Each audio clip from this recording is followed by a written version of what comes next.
nitonda.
Turabashuhuje kuri mama Sharirene, abakunzi b'igikoni, yambi abamama beza mu ntera courage mukurikirana ibikorwa byanjye kandi namwe bikabagirira umumaro.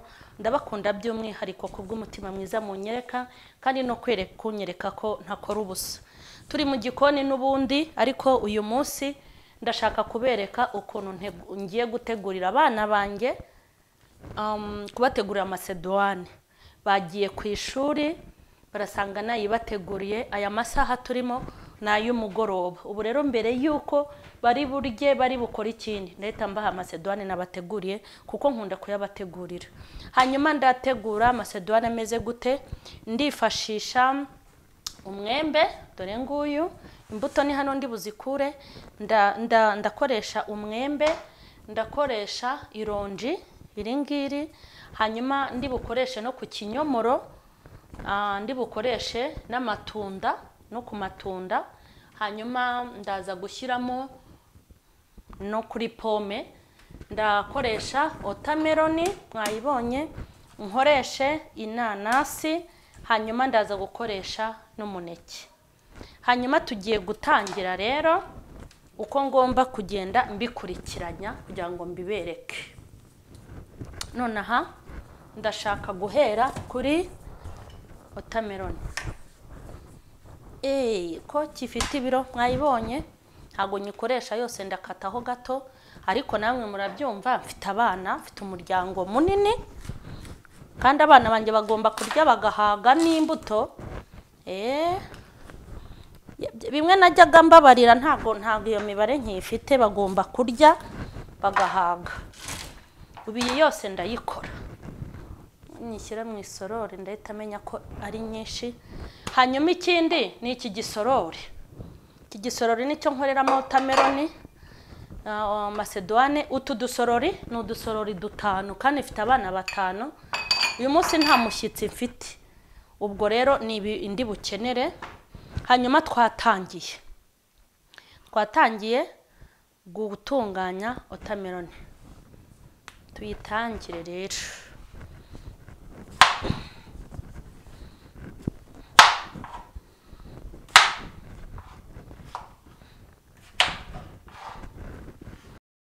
Babereke neza, dore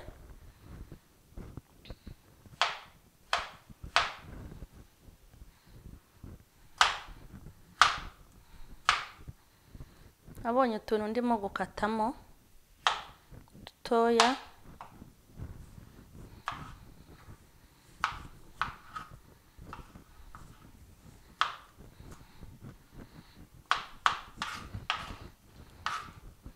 Katamo dutoya,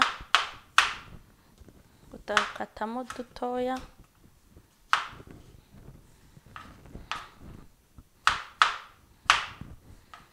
Yego mwabibonye. Umwembe,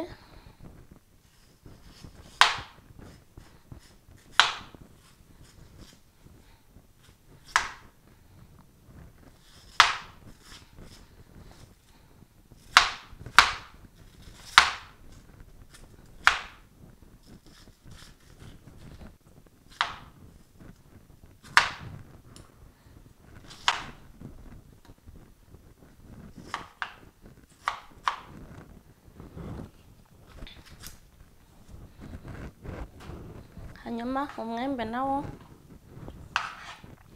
ivuye ku kuntu mukata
hanyuma dore shyizemo umwembe ngiye gushyiramo n'inanasi nayo ndayikatamo dutoya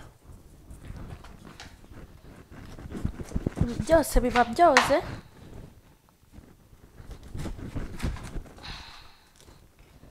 irahagije urabona ukuntu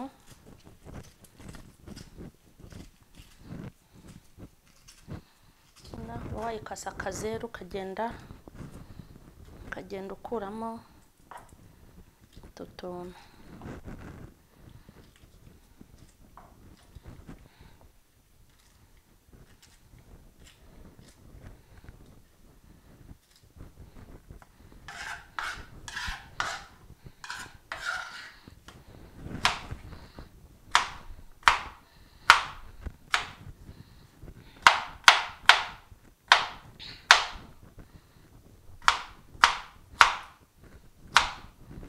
genda ukata dutoya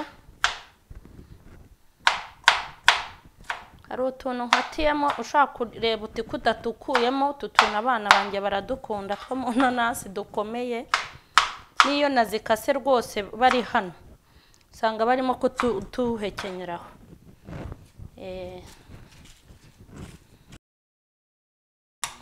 hanyuma maze gutegura n'ikinyomoro ndimo kukigira kugira ngo kibanze cyegeranemo hano nakibonye ikinyomoro rero gituma macedoine rwose igira ibara ryiza gihindura kala ya macedoine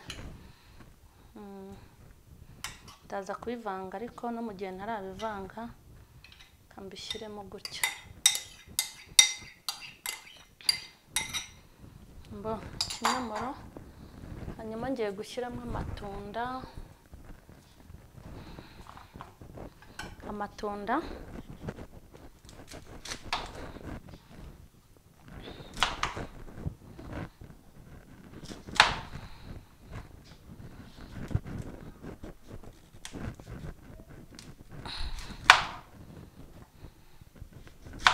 aya arahagije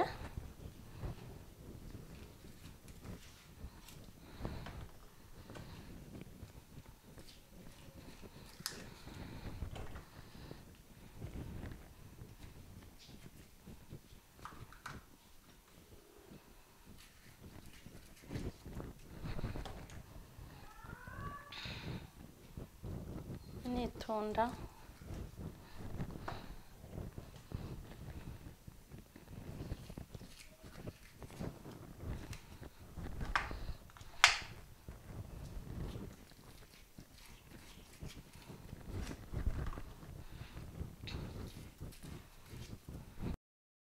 hanyuma shyizemo ya mineke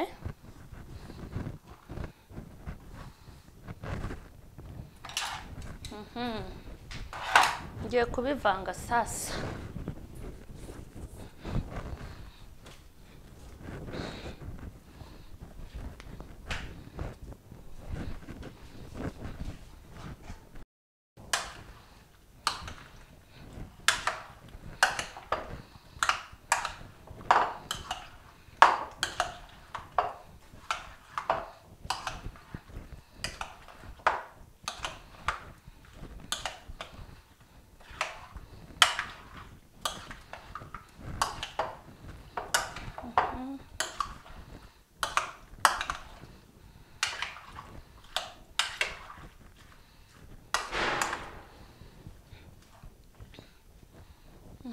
hanyuma nuko ubu ngubu ngiye kubarurira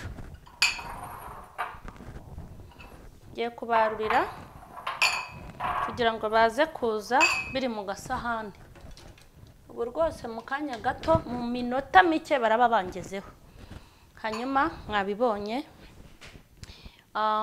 uko igenda itinda imara umwanya niko ziriya mbuto z'uruhuririkane umuntu aba yahurijemo zigenda zihoberana. Hanyuma nari nibagiwe gukamuriramo ironji. Kano gahumuro k'ironji kagira umumaro.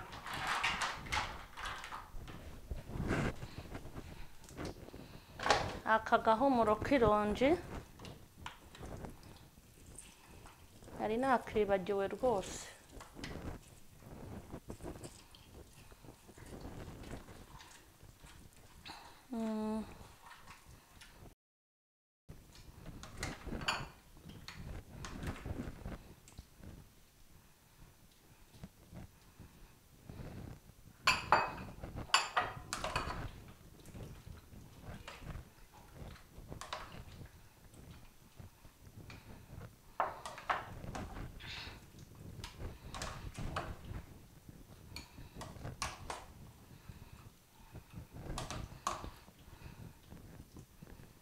Bibeshya rero bagashaka kunyiba ku munzani kandi ngenzi kubipima.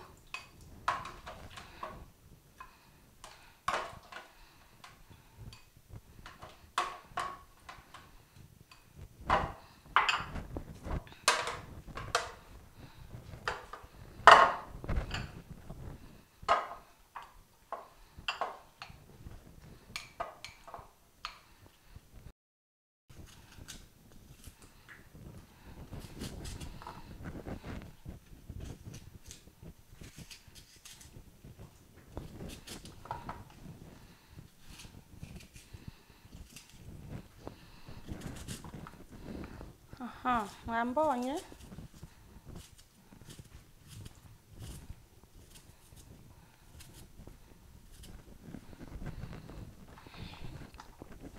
Mwabonye?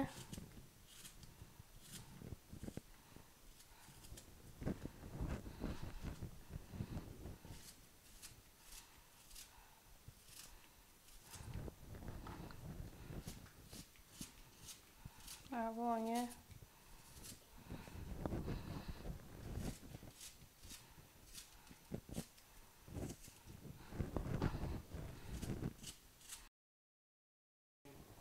Mwabibonye ko bamaze kwitegura, maze no gushyira ku dusahane ndi butegure ku meza.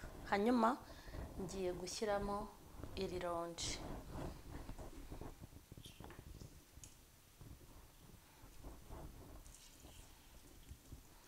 Umuhumuro w'iri ronji ni mwiza cyane,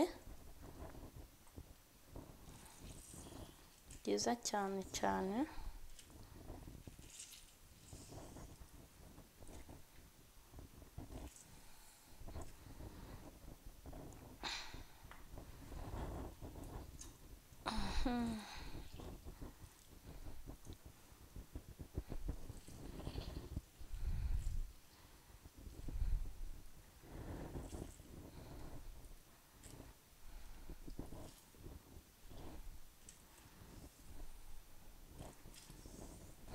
Yego. Hanyuma utu ni utw'abana, utu ni utwo nateguriye abana, aka ni akanjye. Hanyuma mwabibonye ni uku njya ntegurira amasedwane abana banjye. Hanyuma mbumvire, ariko hari n'icyo shaka kubabwira.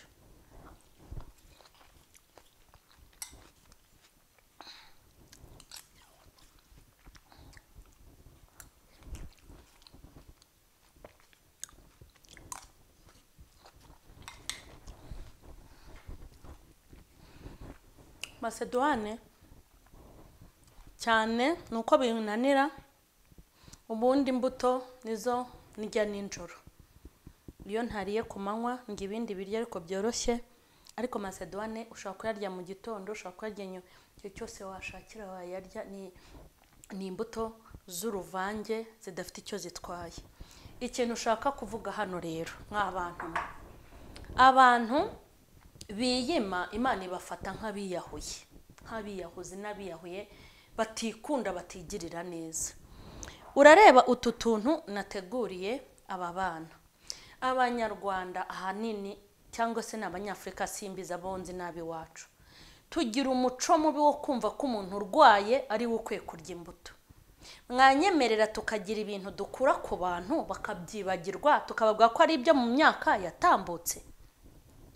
Umuntu yarwara bakaba bazi ngo agomba kurya imbuto, ariko umuzima ntiyemerewe kuzirya. Ibi bintu ninde muganga waba warabisohoye nk'itangazo? Ugasanga abantu bafite ubushobozi mu ngo zabo zo kuba barya imbuto, abana bakabaha imbuto. Urabona hano ni imbuto rwose, umwana ariyeka akana imbuto akakarya nka kangahe mu cyumweru bitewe n'ubushobozi umuntu aba afite. Unabufite wabategurira buri munsi, ariko budahari wabikora uko ubushobozi bwawe bungana. Ariko ugasanga ntago umuntu azi ko imbuto zibaho, abana ntibazi ko imbuto zibaho, kandi ibifaranga biri gupfira ku makonte, ejo bundi bazagushyingura byose bisigare utaranabihaye abana bawe biribwe na rubanda. Ikindi wakumva ngo umwana yarwaye, uti umva Murekatete ngwino ngutume ku Ruyenzi, ngwino ngutume Nyarugenge, ngwino ngutume Nyabugogo ujye kungurira imbuto, umwana yarwaye. Mujye kugura imbuto mama ntuza yarwaye, mujye kugura imbuto papa ntuza yarwaye. Ninde muganga wababwiye ko imbuto ari iz'abarwayi? Ese nimbi imbuto zondora abarwayi, buri umuntu ari imbuto ntago zamubera urukingo hakagira n'indwara yirinda? Kubera iki mwumva ko ibintu byiza ari ibyo mu mahoteli nta mwanya mbifitiye? Ibyo sinabivamo. Mu bintu bituma dukora tugatutubikana no kugira ngo turye neza, twambare neza, tube ahantu heza. Kereka utabifitiye ubushobozi ibyo birumvikana, ariko abantu mufite ubushobozi kuki mutarya imbuto? Cyangwa mwajya kurya imbuto ufite abashyitsi 1000 utireka ni ka desera akantu kamwe, reka nsoze ndashoje, ariko mwabibonye. Imana nibahe umugisha, reka nkomeze ngubwe neza n'igihe cyanjye. Amen.